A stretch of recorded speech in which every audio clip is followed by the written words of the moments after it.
आप सभी को जय मसीह की। मैं राजीव लैम्बर्ट, मरकुस रचित सुसमाचार के अध्ययन में आपका इंस्ट्रक्टर। प्रियो, आज हम अपने मरकुस रचित सुसमाचार के 7वें पाठ पर हैं, जिसका शीर्षक है अंतिम आमना सामना। मरकुस ने अपने सुसमाचार के 9वें और 10वें अध्याय में यीशु की निजी सेवकाई का अभी तक वर्णन किया है।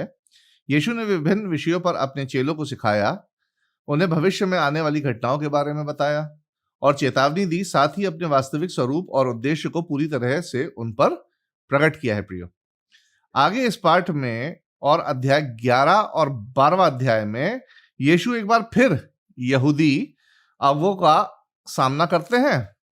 यीशु की गिरफ्तारी और पीड़ा से पहले उनका अब यह अंतिम आमना सामना होगा। किससे? यहूदी अगुवों से।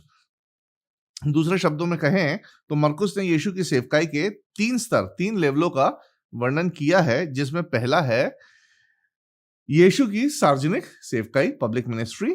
दूसरा है यहूदी अगुवों के साथ यीशु का आमना सामना, और तीसरा यीशु की निजी सेवकाई, मतलब पर्सनल मिनिस्ट्री, जो उसके शिष्यों के लिए थी। प्रियो, चलिए अब हम मरकुस के 11वें अध्याय की तरफ बढ़ते हैं। यरूशलेम में विजय प्रवेश। अब तक यीशु ने सार्वजनिक रूप से यह घोषणा की थी कि वही आने वाला मसीहा है। इसके बदले यीशु इस बात को जतलाने के लिए एक गुप्त रहस्यमय शब्द, क्रिप्टिक टर्म, मनुष्य के पुत्र का प्रयोग यीशु ने किया था। साथ ही यीशु अपने चेलों को निर्देश देते हैं कि वे समय आने से पहले तक किसी को भी यह बात ना बताएं कि यीशु ही परमेश्वर का पुत्र है, ताकि इस बात को लेकर वहां दंगे ना भड़क सके, यानी राइट ना हो जाए। हालांकि अब यीशु जनता और धार्मिक अगुवों के सामने अपनी असली पहचान का प्रकट करने के लिए तैयार थे, जो वह एक अलग ही तरीके से करते हैं। पुराने नियम की एक पुस्तक जकरिया उसके 9वें अध्याय की 9वीं आयत में मसीहा के आने की तथा उसके द्वारा शांति और उद्धार लाने की भविष्यवाणी प्रयोग की गई थी। भविष्यवक्ता ने यह भी भविष्यवाणी की थी कि उद्धारकर्ता गधी के बच्चे पर चढ़ा हुआ आएगा। यीशु इस भविष्यवाणी को पूरा करते हैं ताकि लोगों को मसीहा का दृश्य और संदेश बिल्कुल स्पष्ट हो सके। आइए हम पढ़ लेते हैं मरकुस रचित सुसमाचार, उसका पहला अध्याय, उसकी पहले 11 आयतों को हम पढ़ लेते हैं, जहां इस प्रकार लिखा है। जब वे यरूशलेम के निकट जैतून पहाड़ पर बैतफगे और बैतनिया के पास आए तो उसने अपने चेलों में से 2 को यह कहकर भेजा, सामने के गांव में जाओ और उसमें पहुंचते ही एक गधी का बच्चा जिस पर कभी कोई नहीं चढ़ा, बंधा हुआ तुम्हें मिलेगा, उसे खोल लाओ। यदि तुम से कोई पूछे यह क्यों करते हो तो कहना, प्रभु को इसका प्रयोजन है और वह शीघ्र उसे भेज देगा। उन्होंने जाकर उस बच्चे को बाहर द्वार के पास चौक में बंधा हुआ पाया और खोलने लगे। उनमें से जो वहां खड़े थे कोई कहने लगे, ये क्या करते हो? गधी के बच्चे को क्यों खोलते हो? जैसा यीशु ने कहा था वैसा ही उन्होंने उनसे कह दिया। तब लोगों ने उन्हें जाने दिया। उन्होंने बच्चे को यीशु के पास लाकर उस पर अपने कपड़े डाले और वह उस पर बैठ गया।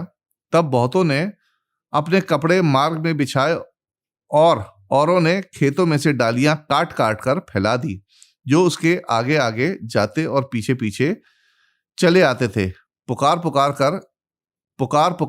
कर कहते जाते थे, होशन्ना, धन्य है वे जो प्रभु के नाम से आता है, हमारे पिता दाऊद का राज्य जो आ रहा है, धन्य है आकाश में होशन्ना। वह यरूशलेम पहुंचकर मंदिर में आया और चारों ओर सब वस्तुओं को देखकर 12 के साथ बैतनिया गया, क्योंकि सांझ हो गई थी। प्रिय, यीशु ने गधी के बच्चे के उपयोग के लिए शायद अपनी दिव्य सामर्थ का उपयोग किया होगा, यह निर्धारित करने के लिए कि गधी का बच्चा कहां और कैसे मिलेगा। यीशु के आदर में लोगों ने गधी के बच्चे के ऊपर अपने कपड़े डाले और मार्ग में अपने कपड़ों के साथ साथ पेड़ों की डालियां भी बिछा दी। यह यीशु को सम्मानित करने का प्रिय एक तरीका था। होशन्ना का अर्थ हे यहोवा उद्धार कर। भजन संहिता 118 उसके 25वीं आयत में बताया गया है। लोगों ने समझ लिया था कि जिस राज्य की उन्होंने आशा की थी वह एक राजा द्वारा शुरू किया जाएगा, इसलिए उन्होंने यीशु को इस तरह से संबोधित किया था। प्रियो, लोग यीशु के वास्तविक स्वरूप और उसके उद्देश्यों को नहीं समझे थे, फिर भी वे उसे अभिषिक्त के रूप में संबोधित करने में सही थे। यीशु ने अपना विनम्र स्वभाव गधे पर सवार होकर प्रदर्शित किया था, ना कि घोड़े और बग्गी में, जैसे कि सांसारिक राजा लोग और सांसारिक बड़े लोग करते हैं। वैसे यीशु ने अपना प्रदर्शन नहीं किया था। मती अपने सुसमाचार मती 21 उसके 7 में मती ने 2 गधों का वर्णन किया है। यह शायद इसलिए हो कि गधे के बच्चे के साथ उसकी मां बच्चे को स्थिर करने के लिए साथ में चल रही हो, क्योंकि गधे के बच्चे पर यीशु की सवारी पहली थी। उससे पहले उस गधी के बच्चे पर कोई सवार नहीं हुआ था। प्रियो, यीशु के विजय प्रवेश में कोई भी यहूदी अगवा या नेता किसी भी प्रतिनिधि मंडल यानी डेलीगेट के रूप में वहां नहीं था। वे सब इस घटना के दौरान स्पष्ट रूप से नदारद थे। लोगों ने यीशु को स्वीकार किया और उसकी स्तुति करी, परंतु अगवे अपनी प्रतिष्ठा को बचाने के लिए यीशु को नापसंद और अस्वीकार कर ही रहे थे। यरूशलेम पहुंचकर यीशु बस स्थिति का जायजा लेते हैं और बेतनिया लौट जाते हैं, जहां मरियम, मार्था और लाजर रहा करते थे। क्योंकि दिन ढल चुका था, इसलिए शहर में कुछ ज्यादा करने को बचा नहीं था, इसलिए शायद यीशु वापस लौट गए होंगे।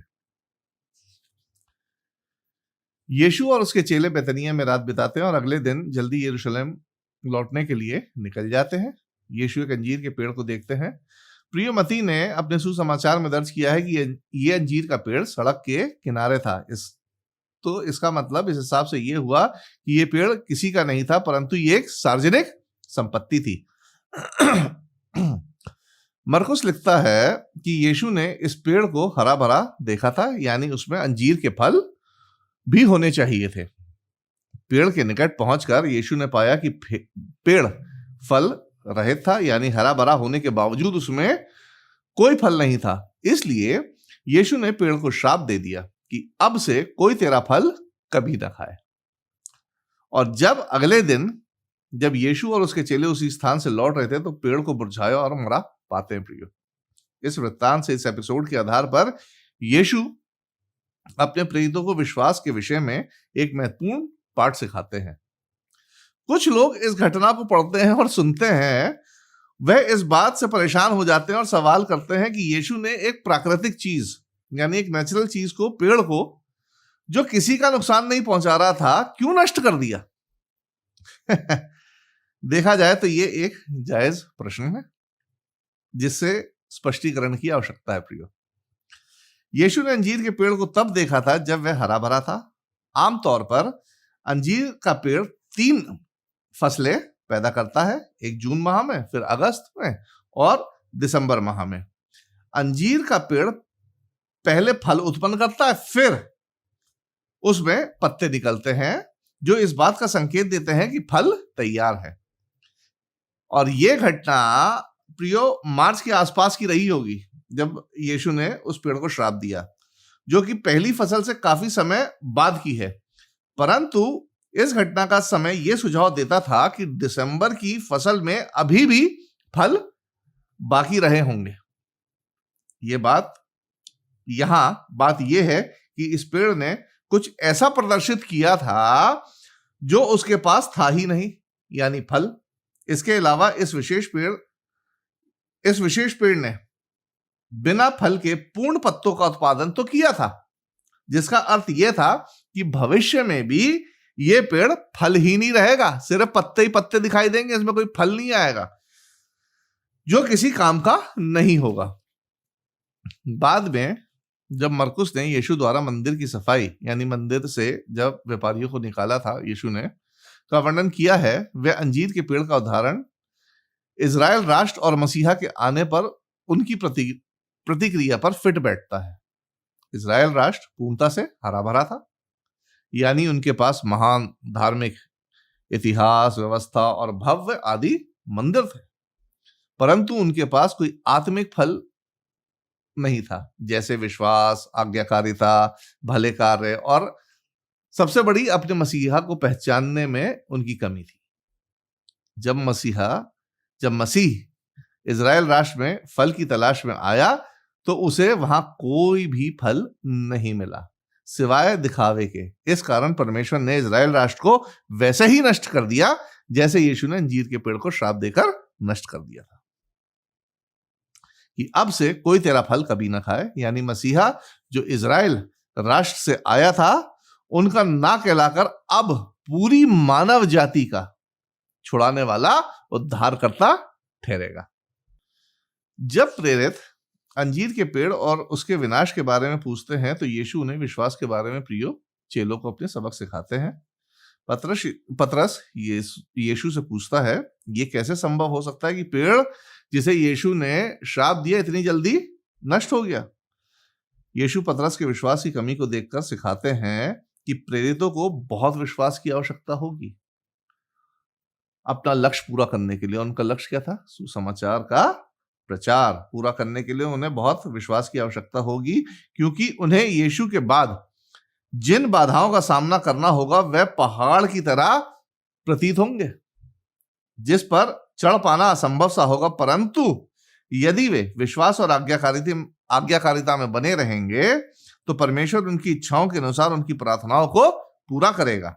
और परमेश्वर ने करी भी प्रियो कि सिर्फ 12 प्रेरितों ने पूरी दुनिया उलट पुलट कर दी और पूरी क्रिश्चियनिटी को स्थापित कर दिया।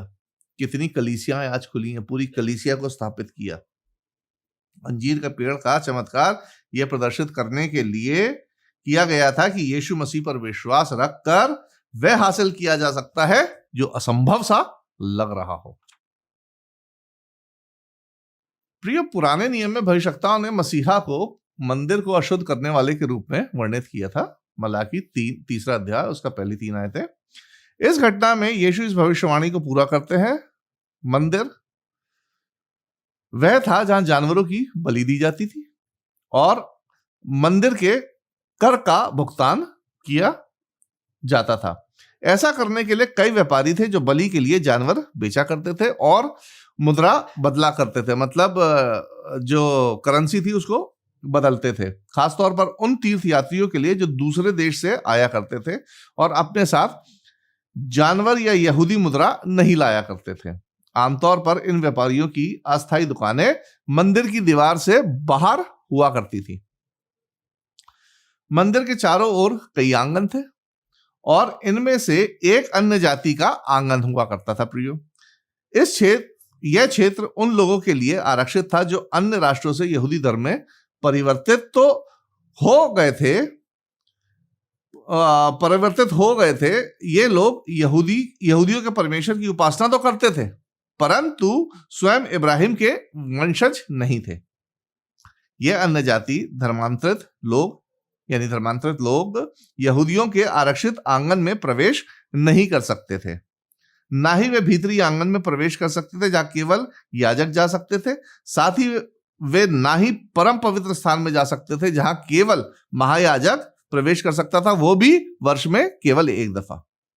समय के साथ वहां के यहूदी अगुवों ने व्यापारियों और पैसे बदलने वालों को अन्य जातियों के आंगन में अपना व्यवसाय करने की अनुमति दे दी थी। इस प्रकार मंदिर के इस हिस्से को अशुद्ध कर दिया गया था। प्रियो, ये इसकी हिस्ट्री है। साथ ही अन्य जातियों की आराधना के अवसर को सीमित कर दिया था। किसने? इन यहूदी अगुवों ने। यीशु वहां लोगों को याद दिलाते हैं और कहते हैं कि क्या ये नहीं लिखा है कि मेरा घर सब जातियों के लिए प्रार्थना का घर कहलाएगा? यीशु ने यहूदी अगुवों पर ना केवल अन्य जातियों की आराधना में बाधा डालने पर फटकार लगाई बल्कि वहां बेईमान व्यापार प्रथाओं की भी निंदा की। मंदिर के याजकों पर उनकी प्रबंध प्रणाली यानी उनका मैनेजमेंट सिस्टम पर यह सीधा प्रश्न था। उन याजकों पर, उनके मैनेजमेंट सिस्टम पर यह क्वेश्चन मार्क था कि उनका प्रबंध मंदिर के प्रति बिल्कुल ढीला ढाला और अनुचित था। यीशु का आगमन और यह जोशीला कार्य साहसी था, विशेष रूप से अन्य जातियों के आंगन की रक्षा के लिए। मरकुस बताता है कि इस दृश्य के बाद यीशु और उसके चेले नगर से बाहर चले गए और दूसरे दिन वापस यरूशलेम लौट आते हैं। अगले दिन यीशु का सामना क्रोध से भरे तथाकथित धर्मियों से यानी so called righteous angry people से होता है, जो यीशु से पूछते हैं कि ये काम, कौन से काम? चमत्कार के काम वे यानी यीशु किस अधिकार से करते हैं। इस बिंदु पर यीशु चाहते तो अपने अधिकार को प्रदर्शित करने के लिए एक और चमत्कार कर सकते थे, परंतु उन्होंने ऐसा नहीं किया, क्योंकि यीशु कुछ भी करते, कितने ही चमत्कार करते यीशु, यहूदी अगुवों ने यह ठान के रखा था कि यीशु पर विश्वास नहीं करना है। अब यीशु कुछ भी करते तो दिमाग में तो उनकी यही था कि यीशु पर विश्वास करना ही नहीं है, तो वहां चमत्कार करने का कोई सवाल ही नहीं उठता था। तो यीशु ने इसलिए कोई चमत्कार ही नहीं किया वहां।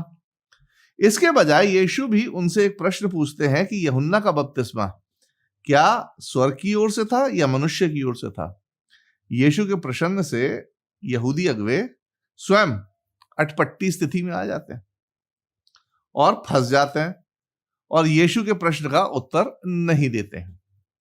यहूदी अगुवों को चुप करने के बाद यीशु दृष्टांत बताते हैं जो यहूदी अगुवों के दृष्टिकोण और अंतिम दंड का वर्णन करता है। प्रियो, यह दृष्टांत एक मालिक द्वारा प्रबंधकों की देखभाल में छोड़े गए एक दाख की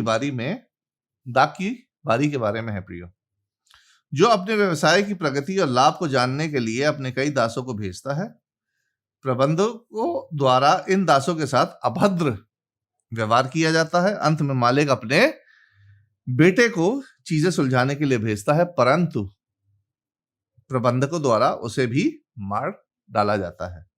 यीशु ने इस दृष्टांत का यह सारांश दिया है कि मालिक प्रबंधकों को नाश करने के लिए आता है और उन प्रबंधकों की जगह नए लोगों को स्थापित करता है जो उसकी धरोहर की अच्छी देखरेख कर सकें। इस दृष्टांत में यहूदी अगुवों की स्थिति स्पष्ट है। प्रियो, यीशु ने इस दृष्टांत के बारे में यहूदी अगुवे यीशु से और अधिक नाराज हो जाते हैं और उसे पकड़ना चाहते हैं, परंतु वे ऐसा ना कर सके क्योंकि वे वहां खड़े लोगों से डर रहे थे। आइए हम मरकुस रचित सुसमाचार की 12वें अध्याय की 13 से 17वीं आयतों को पढ़ लेते हैं, जहां इस प्रकार लिखा है। तब उन्होंने उसे बातों में फंसाने के लिए कुछ फरीसियों और हेरोदियों को उसके पास भेजा। उन्होंने आकर उससे कहा, हे गुरु, हम जानते हैं कि तू सच्चा है और किसी की परवाह नहीं करता, क्योंकि तू मनुष्य का मुंह देखकर बातें नहीं करता, परंतु परमेश्वर का मार्ग सच्चाई से बताता है। तो क्या कैसर को कर देना उचित है या नहीं, हम दें या ना दें? उसने उनका कपट जानकर उनसे कहा, मुझे क्यों परखते हो? 1 दिनार मेरे पास लाओ कि मैं उसे देखूं। वे ले आए और उसने उनसे कहा, यह छाप और नाम किसका है? उन्होंने कहा, कैसर का। यीशु ने उनसे कहा, जो कैसर का है वह कैसर को, और जो परमेश्वर का है परमेश्वर को दो। तब वे उस पर बहुत अचंभा करने लगे। प्रियो, इन आयतों में फरीसियों का उद्देश्य था यीशु को इस बात पर फंसाना कि यीशु रोमन राज्य की शक्ति को कम आंकते हैं। साथ ही फरीसी यीशु को सार्वजनिक तौर पर बदनाम करना चाहते थे। इन आयतों में जिन हेरोदियों का जिक्र हुआ है वे एक राजनीतिक पॉलिटिकल ग्रुप था, राजनीतिक समूह था, जो राजा हेरोदेस के शासन का भारी समर्थन किया करता था। देखा जाए तो ये लोग यीशु से डरते भी थे कि यीशु के कार्यों से कहीं वे परेशानी में ना पड़ जाए और रोमी सरकार के साथ हेरोदेस राजा की स्थिति खराब ना हो जाए। कर देने के मामले में उनके प्रश्न का उत्तर देना असंभव सा लग रहा था। प्रियो, यदि यीशु हाँ कहते तो यहूदी लोग उसकी निंदा करते कि यीशु एक क्रूर मूर्ति पूजक शासन के प्रति सहानुभूति रखे हुए हैं, और यदि यीशु ना कहते तो वे रोमियों के सामने उस पर विद्रोह और चोरी और कर चोरी का आरोप लगा देते। देखा जाए तो ये फरीसियों और हेरोदियों के द्वारा यीशु को फंसाने का एक अचूक जाल था, अ परफेक्ट ट्रैप।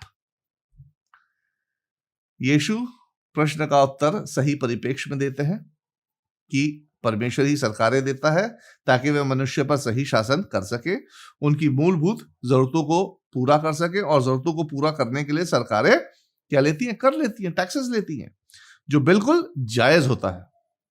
और इसी ईश्वरीय व्यवस्था में सरकारों को कर प्राप्त होता है, जिसके द्वारा मनुष्य शांति और आनंद के साथ जीवन बिताता है, जीवन जीता है और फिर मनुष्य के द्वारा परमेश्वर को धन्यवाद और स्तुति प्राप्त होती है। मरकुस लिखता है कि यीशु के इस जवाब से कि जो कैसर का है वो कैसर को दो और जो परमेश्वर का है वो परमेश्वर को दो, फरीसी बहुत अचंबा करने लगे थे। साथ ही यीशु के इस जवाब से मूर्ति पूजक राजा को कर चुकाने का अपराध बोध यानी गिल्टी कॉन्शियस भी वहां जो ये बात सुन रहे थे यहूदी लोग, उनके दिल से हट गया होगा प्रियो। फिर 12वें अध्याय की हम 18 से 27वीं आयतों को पढ़ते हैं, जहाँ इस प्रकार लिखा है, फिर सदूकियों ने भी जो कहते हैं कि मरे हुओं का जी उठना है ही नहीं, उनके पास आकर उनसे पूछा, हे गुरु, मूसा ने हमारे लिए लिखा है कि यदि किसी का भाई बिना संतान मर जाए और उसकी पत्नी रह जाए तो उसका भाई उसकी पत्नी से विवाह कर ले और अपने भाई के लिए वंश उत्पन्न करे। 7 भाई थे, पहला भाई विवाह करके बिना संतान मर गया, तब दूसरे भाई ने उस स्त्री से विवाह कर लिया और बिना संतान मर गया, और वैसे ही तीसरे ने भी किया और 7 से संतान ना हुई, सबके पीछे वह स्त्री भी मर गई। अतः जी उठने पर वह उनमें से किसकी पत्नी होगी, क्योंकि वह 7 की पत्नी हो चुकी थी। यीशु ने उनसे कहा, क्या तुम इस कारण से भूल में नहीं पड़े हो कि तुम ना तो पवित्र शास्त्र ही को जानते हो और ना ही परमेश्वर की सामर्थ को, क्योंकि जब वे मरे हुओं में से जी उठेंगे तो वे ना विवाह करेंगे और ना विवाह में दिए जाएंगे, परंतु स्वर्ग में दूतों के समान होंगे। मरे हुओं के जी उठने के विषय में क्या तुमने मूसा की पुस्तक में झाड़ी की कथा में नहीं पढ़ा कि परमेश्वर ने उससे कहा, मैं इब्राहिम का परमेश्वर और इसाक का परमेश्वर और याकूब का परमेश्वर हूँ।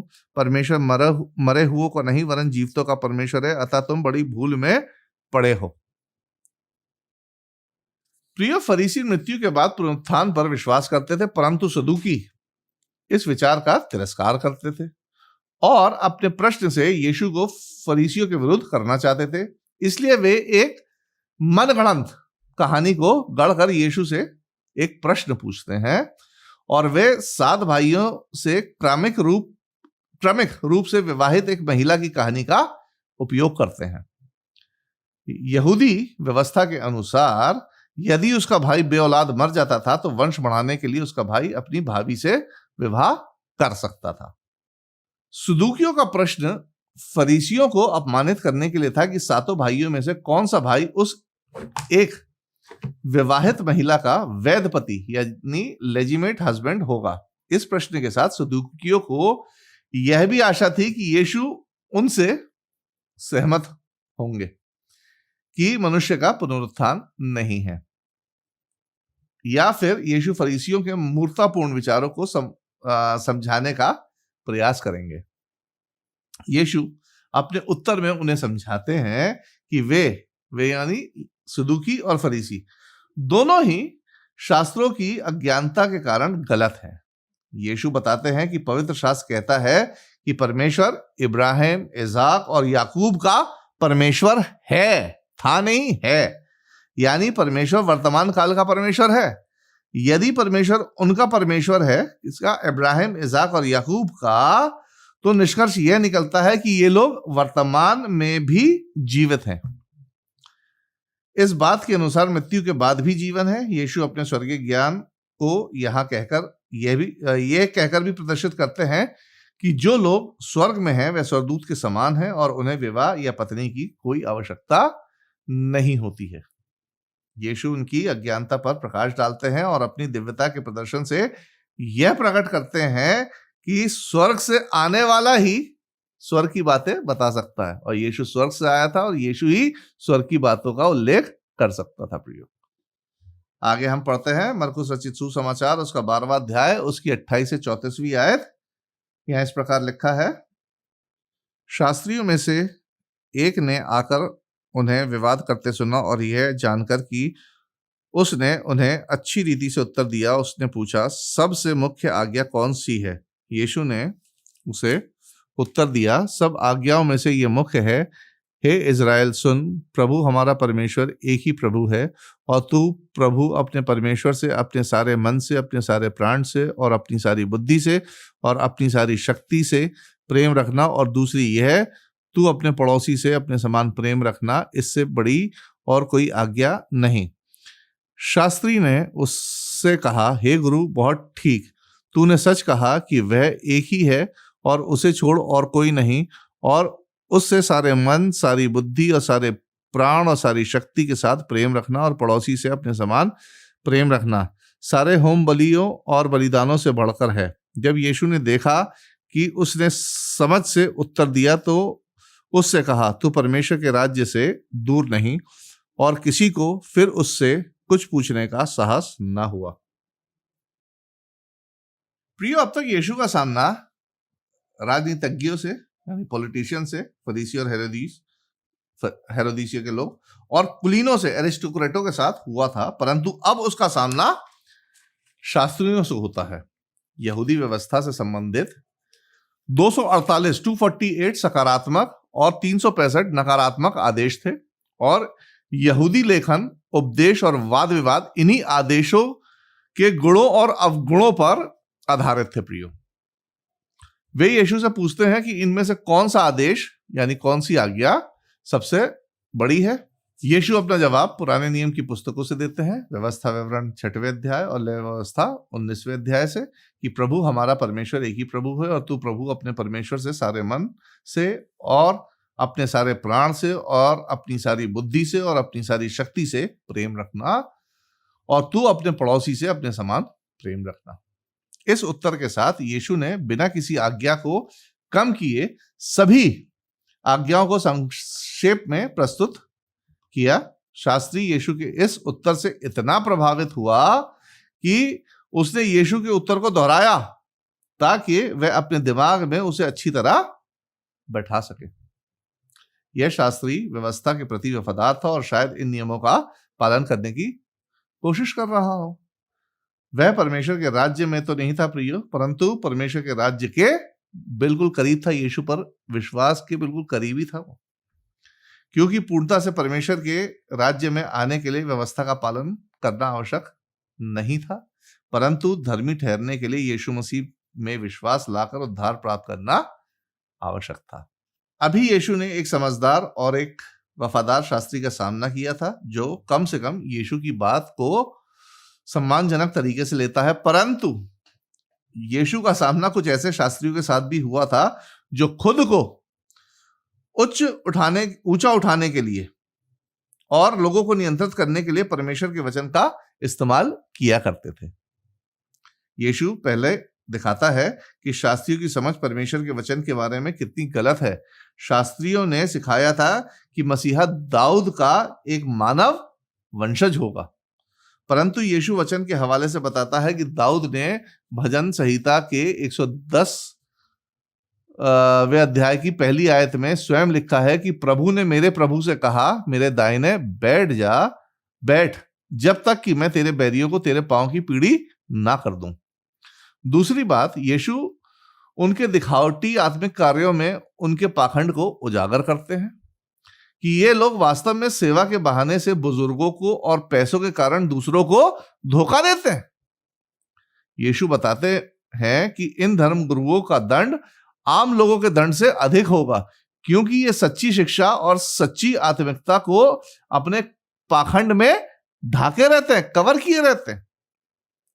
आगे हम पढ़ते हैं मरकुस रचित सुसमाचार के 12वें अध्याय की 41 से 44वीं आयतें हम पढ़ेंगे, जहां लिखा है, वह मंदिर के भंडार के सामने बैठकर देख रहा था कि लोग मंदिर के भंडार में किस प्रकार पैसा डालते हैं, और बहुत से धनवानों ने बहुत कुछ डाला।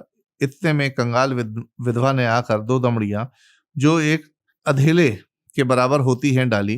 तब उसने अपने चेलों को पास बुलाकर उनसे कहा, मैं तुमसे सच कहता हूं कि मंदिर के भंडार में डालने वालों में से इस कंगाल विधवा ने सबसे बढ़कर डाला है, क्योंकि सब ने अपने धन की बढ़ती में से डाला है, परंतु इसने अपनी घटी में से जो कुछ उसका था, अर्थात अपनी सारी जीविका डाल दी है।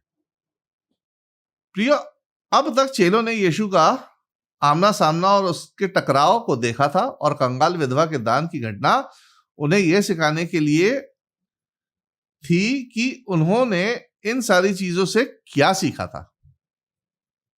यीशु मंदिर में बैठकर उन अमीरों को देख रहा था जो बड़ी शान से और घमंड से दान के लिए लाइन में लगे थे, कतार में लगे थे, और सबसे आगे कतार में आ जाते थे और लगे थे।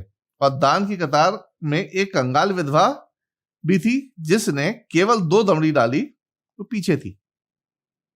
यीशु ने वहां दान की मात्रा को नहीं देखा प्रियो, परंतु दान देने वाले हृदय को देखा और उस पर जोर दिया।